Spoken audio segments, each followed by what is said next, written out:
dari kelas 7 IHMB mata kuliah Seminar Hukum. Dan pada kesempatan kali ini saya akan mencoba untuk men-sharingkan sedikit informasi mengenai landasan yuridis penyelenggaraan arbitrase di Indonesia. Namun terlebih dahulu, saya akan mencoba untuk mereview mengenai pengertian dari arbitrase itu sendiri. Secara nomenklatur, arbitrase merupakan suatu alternatif penyelesaian sengketa di luar lembaga peradilan yang terlebih dahulu sudah didasari akan adanya kesepakatan di antara para pihak mengenai akan diselesaikannya sengketa di antara mereka jika di kemudian hari terjadi konflik, yang dimana kesepakatan tersebut akhirnya tertuang ke dalam suatu bentuk perjanjian tertulis, baik yang kita kenal sebagai Pactum de Compromitendo, yaitu perjanjian yang telah dibuat terlebih dahulu sebelum terjadinya sengketa, ataupun yang kemudian yang kita kenal dengan sebutan akta kompromis, yaitu bentuk perjanjian penyelesaian sengketa di antara para mereka yang dibuat setelah terjadinya konflik yang akhirnya memunculkan sengketa yang ada. Baik, ketika kita telah mengetahui akan adanya makna dari arbitrase itu sendiri, kita akan berbicara mengenai landasan yuridis penyelenggaraan arbitrase di Indonesia. Namun, ketika kita berbicara mengenai landasan yuridis yang ada, tentu sangat tidak dapat kita pisahkan dari namanya sejarah akan penyelenggaraan arbitrase di Indonesia. Secara umum, arbitrase itu dikenalkan oleh bangsa Yunani yang kemudian oleh kolonial bangsa Belanda disebarluaskan dan diterapkan di Indonesia pada zaman pendudukan Hindia Belanda di Indonesia. Untuk menelusuri dari fakta yang ada ini dapat kita lihat dari adanya penerapan reglamen undang-undang, yaitu RV atau yang dikenal juga sebagai Reglement of the Rechtsvorschriften, dan juga ada yang kita kenal sebagai HR atau Herzen-Inleiding Reglement. Yang keduanya ini berfungsi sebagai kitab undang-undang hukum acara perdata pada zaman pendudukan Hindia Belanda. Kodifikasi yang ada ini tentu sangat unik karena dalam dua undang-undang yang ada ini kita dapat melihat bagaimana bangsa Hindia Belanda menerapkan peraturan yang berbeda akan tindak pidana ataupun sanksi yang dijatuhkan kepada masing-masing penduduk yang ada di Nusantara. Yang kita ketahui bersama bahwa pada zaman tersebut di Nusantara sendiri terdapat yang namanya bangsa Bumi Putra, ada juga yang dikenal sebagai orang timur asing, yang secara lebih jelas akan dijelaskan dalam poin-poin yang diberikan dalam seperti yang telah disebutkan sebelumnya, bahwa pada zaman pendudukan Hindia Belanda di Indonesia kita mengenal berbagai peraturan yang berlaku. Salah satu peraturan yang cukup menarik ataupun yang hingga saat ini masih dijadikan referensi untuk dirujuk ialah HR. Apa sih HR itu? Secara singkat, HR merupakan kependekan dari atau singkatan dari Herzen-Inleiding Reglement, yang dimana peraturan ini secara langsung ataupun secara khusus dikodifikasi untuk mengatur ataupun memberikan regulasi akan adanya peraturan mengenai acara keperdataan bagi masyarakat ataupun penduduk Nusantara yang tempat tinggalnya itu berada di Pulau Jawa dan juga Pulau Madura. HIR ini sendiri digunakan untuk memberikan gambaran yang secara khusus akan penerapan dan sanksi yang akan diberikan jika suatu saat ataupun terjadi dinamika dalam kehidupan masyarakat yang akhirnya harus diputus secara keperdataan. Dan jika kita berbicara mengenai HIR, untuk menilik peraturan yang pasal-pasal yang secara khusus menjelaskan mengenai peraturan arbitrase, dapat kita lihat pada rujukan yang diberikan atau pada penggambaran diberikan oleh pasal 377 HIR yang secara langsung berbunyi, jika masyarakat Bumi Putra ataupun timur asing menghendaki perselisihan di antara mereka untuk diputus oleh juru pisah ataupun arbiter, maka mereka wajib untuk menuruti ataupun patuh pada peraturan pengadilan yang berlaku bagi bangsa. Nah, berbicara mengenai golongan dalam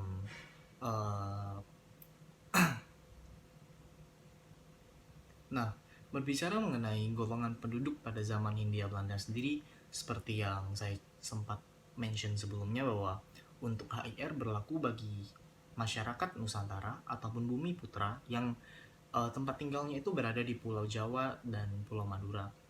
Lantas, bagaimana untuk masyarakat yang tempat tinggalnya itu berada di luar Pulau Jawa dan Pulau Madura? Maka mereka mengenal ataupun dalam sistem peradilan mereka dikenal yang namanya RBG. RBG merupakan salah satu regulasi ataupun instrumen hukum yang berlaku pada zaman Hindia Belanda, dan secara langsung dia merupakan cerminan dari HIR, namun untuk penyelenggaraannya sendiri berada di luar Pulau Jawa dan Pulau Madura. Untuk golongan Bumi Putra sendiri sebenarnya pada zaman tersebut, pada zaman Hindia Belanda, pendudukan Hindia Belanda, pengadilan yang ada atau sistem pengadilan yang diterapkan itu tunduk kepada kepada pengadilan Landraat ataupun hukum adat. Dan untuk hukum acara perdatanya mereka wajib untuk tunduk kepada RBG ataupun HIR. Hal ini kembali lagi kepada di mana mereka tinggal atau di pulau apa mereka tinggal, sehingga dapat diputuskan bersama oleh regulasi dan pemerintahan yang ada pada saat itu akan apa ataupun hukum acara perdata apa yang akan digunakan untuk menyelesaikan sengketa di antara para pihak ataupun golongan Bumi Putra pada masa tersebut. Golongan Bumi Putra yang telah disebutkan tadi, pada zaman pendudukan Hindia Belanda, penggolongan masyarakat di Indonesia ataupun Nusantara pada zaman tersebut juga dikenal akan adanya dua golongan lain. Salah satu golongan yang cukup terkenal ataupun cukup memberikan impact bagi kehidupan masyarakat Indonesia yaitu golongan Barat. Golongan Barat merupakan golongan yang secara langsung dapat kita artikan secara harfiah merupakan golongan dari bangsa Belanda itu sendiri.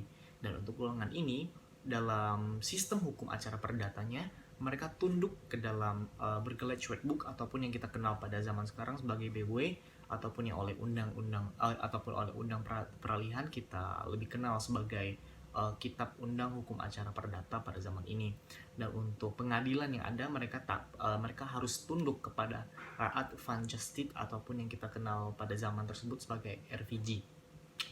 Dan selain golongan Barat, pada zaman tersebut kita juga kenal bahwa ternyata ada golongan lain dari bangsa asing yang tinggal di Indonesia, yaitu bangsa Cina dan Timur Asing.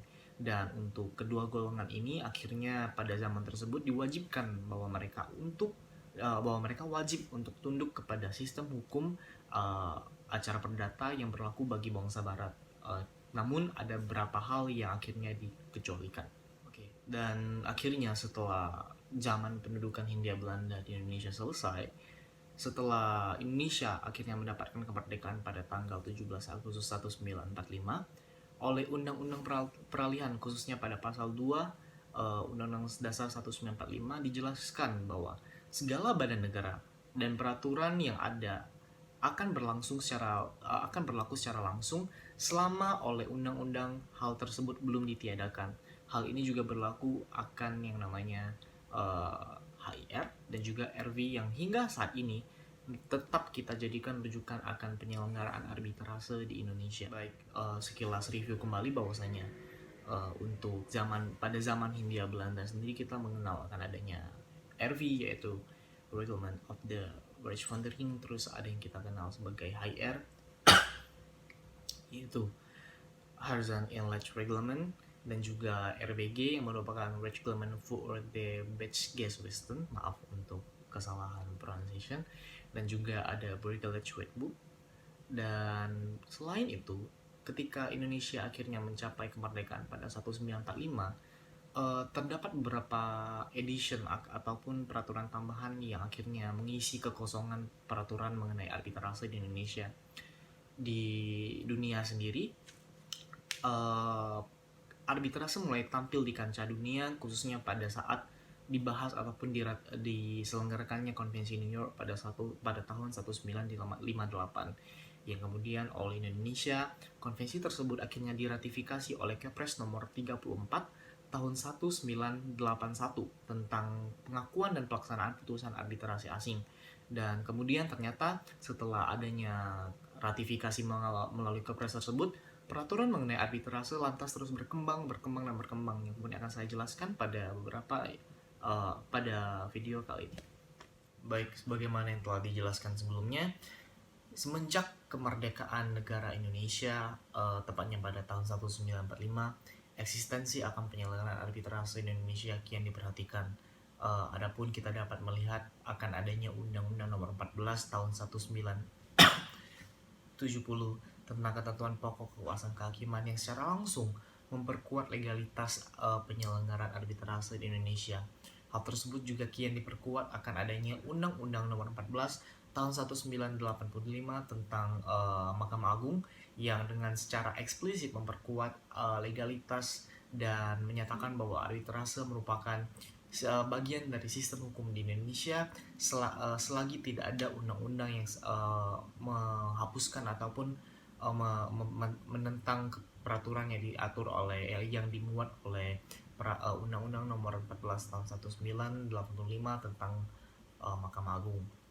Dan hingga hari ini penyelenggaraan arbitrase di Indonesia diatur oleh Undang-Undang Nomor 30 tahun 1999 tentang alternatif penyelesaian sengketa dan arbitrase yang telah berlaku sejak 12 Agustus tahun 1999 hingga hari ini.